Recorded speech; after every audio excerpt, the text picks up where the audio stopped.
আদ-দাওয়া ফাউন্ডেশনের উদ্যোগে একটি আলোচনা সভা অনুষ্ঠিত হয়। 15ই আগস্ট দুপুর 1টা থেকে এই অনুষ্ঠান চলে বিকাল 5টা পর্যন্ত। অনুষ্ঠানটি আয়োজন করা হয় ক্যাপ্টেন লাউঞ্জ মাধবদী। উক্ত আলোচনা সভায় জোহরের নামাজের পর সংগঠনটির পক্ষ থেকে দুপুরের খাবারের আয়োজন করা হয় এবং অনুষ্ঠানটি রীতিমতো চালু করা হয়। উক্ত আলোচনা সভায় উপস্থিত ছিলেন মাধবদী বাজার বড় মসজিদের খতিব মকবুল হোসাইন হাফিজাহুল্লাহ এবং তিনি গুরুত্বপূর্ণ আলোচনা পেশ করেন। আরও উপস্থিত ছিলেন দেশবরেণ্য আলেম শায়েখ মাহমুদুল হাসান গুনবী হাফিজাহুল্লাহ।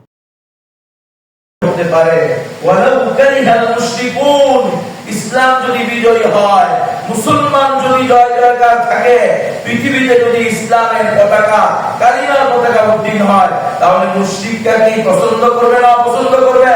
পছন্দ করবে। আল্লাহ বলেন তারা অপছন্দ করলেও কিছু আসে যায় না। আল্লাহর জমিনে আল্লাহর দ্বীনকে প্রতিষ্ঠা করতে হবে। এইভাবেই মুমিন মুসলমান সফলতা অর্জন করবে। আরও উপস্থিত ছিলেন সংগঠনটির চেয়ারম্যান নজরুল ইসলাম। মাত্র কয়েকদিন আমাদের বয়স, আমরা আস্তে আস্তে আরেকদিন আরেকটি ছিলাম 22 থেকে মোটামুটি আমরা ভালোভাবে ভাবে এটা নাম দিয়ে কার্যক্রম পরিচালনা করতেছিলাম। পরবর্তী আমরা সিলেটের বন্যায় আমাদের এখান থেকে কয়েকটা টিম পাঠাইছি। এখানে আমাদের প্রথম পদচারণা একত্রিত হবে, তারপরে আমাদের একটা মাদ্রাসা তৈরি এখন করতেছে, ভালো অবস্থানে আছে মাদ্রাসার নাম এছাড়াও আগামী ইনশাআল্লাহ নতুন জায়গায় নিয়েছি, মাটি ঘর করেছি, আগামী বছর এখানে কাজ এটা আরো বড় করার চেষ্টা করবো। পুরো কায়ের পূর্ণায়ের ভিতরে যাতে একটা সমানন্দ এবং অনেক বড় একটা মাদ্রাসা হয়, অনেক চেষ্টা করতেছে। পাশাপাশি আমরা আজকে আমাকে আরেকবার বলতেছিলাম যে সময় আপনাদের কেমন আছে, আমরা এটা প্রকাশ করি না, মজা করতে আরও আলোচনা করেন সংগঠনটির কোচ চেয়ারম্যান আলামিন। তো আমাদের আদ-দাওয়া ফাউন্ডেশন এমন একটি সংগঠন যে প্রাকৃতিক দুর্যোগ থেকে শুরু করে ঈমান আকীদাগত বিভিন্ন সময় বিভিন্ন ফিতনা ফাসাদ যা কিছু হয় সব পার্বত্য অঞ্চলে মুসলমানের অবস্থা এবং আমাদের করণীয় সম্পর্কে আলোচনা করেন কেফায়েতুল্লাহ মাহাদি। বান্দরবান রাঙ্গামাটি অঞ্চলে ৪৫-৫০ কিলোমিটার এরিয়াতে মসজিদ দিনী প্রতিষ্ঠানের হদিস একেবারেই পাওয়া যায় না। মুসলিম ভূখণ্ড হওয়া সত্ত্বেও, আমাদের বিলাসী জীবনযাপন হওয়ার সত্ত্বেও আমার ভাইদের কাছে দাওয়াতি পয়গাম ইসলামের মহান যারা আছে আদ-দাওয়া ফাউন্ডেশনকে যারা উন্মুক্তভাবে সম্পূর্ণ অরাজনৈতিক ভাবে আমরা এগিয়ে চেষ্টা করব। আমার তাওফীক ইল্লা বিল্লাহ।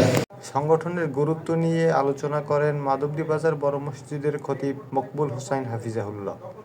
ওই ছাত্র জমায়েত এনার কাছ থেকে শুনেছিলাম, আজকে দীর্ঘদিন পরে মাশাআল্লাহ এসে দেখতেছি তা বাংলাদেশের মধ্যে বাস্তবায়ন হচ্ছে। জামাত আল্লাহ বাস্তবায়ন করে দিয়েছে যে বাস্তবিক পক্ষে সবচেয়ে সুন্দর একটা জামাত, যে জামাতে এই কাজ চালিয়ে যাচ্ছে। সুতরাং যারা এই কাজ চালিয়ে যাচ্ছে আমরা তাদের সহযোগী হব এবং সবাই রাজি আছি ভাই ইনশাআল্লাহ। জান এবং মা আল্লাহ পাক বলেন উসুইয়া সাবিলিল হিকমা ওয়াল মাউইজাতিল হাসানা। দীর্ঘ 5 বছরের কার্যক্রম এবং পরবর্তী পদক্ষেপ নিয়ে আলোচনা করবেন জয়েন্ট সেক্রেটারি হাবিবুল্লাহ। চলে যাচ্ছে সেই সমস্ত যুব সমাজ যাতে করে ভালোর দিকে ফিরে আসে, তারা যাতে করে ইসলামের ছায়ার তলে একত্রিত হয়, ইসলামের ঝান্ডা উঁচু করার জন্য একত্রিত হয়, তাওহীদের কালিমাকে উঁচু করার জন্য একত্রিত হয়, সেই লক্ষ্যকে সামনে রেখে আদ-দাওয়া ফাউন্ডেশন মূলত তাদের কার্যক্রম শুরু করেছে।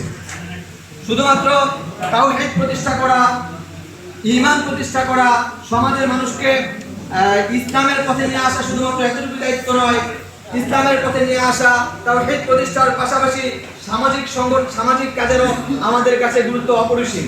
কারণ আল্লাহ সুবহানাহু ওয়া তাআলা পবিত্র কোরআনের মধ্যে ইরশাদ করেছেন, ওয়া তাআওয়ানু আলাল বিররি ওয়াত তাকওয়া ওয়া লা তাআওয়ানু আলাল ইসমি ওয়াল উদওয়ান। হে মানব সকল।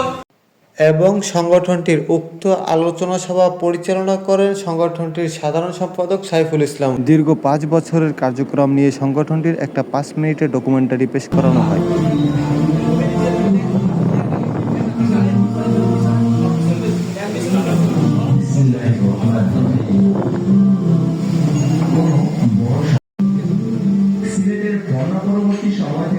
আল্লাহ ফাউন্ডেশন একে একে হাত বাড়াতে থাকে সমাজের বিভিন্ন প্রান্তে।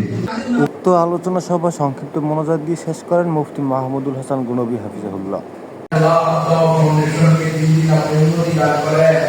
আল্লাহ আপনার হাবিব বলেছে ইন্নাল্লাহ আমাল বিনিয়াত, যে কোনো কাজ করবে নিয়তটা আমাদের দিলকে সহি করে দেন, আমাদের মাকসাদকে সহি করে দেন। আল্লাহ আমাদের মিশনকে আপনি শেষ পর্যন্ত পৌঁছানোর তৌফিক দান করেন। আল্লাহ সকল বিষয়ে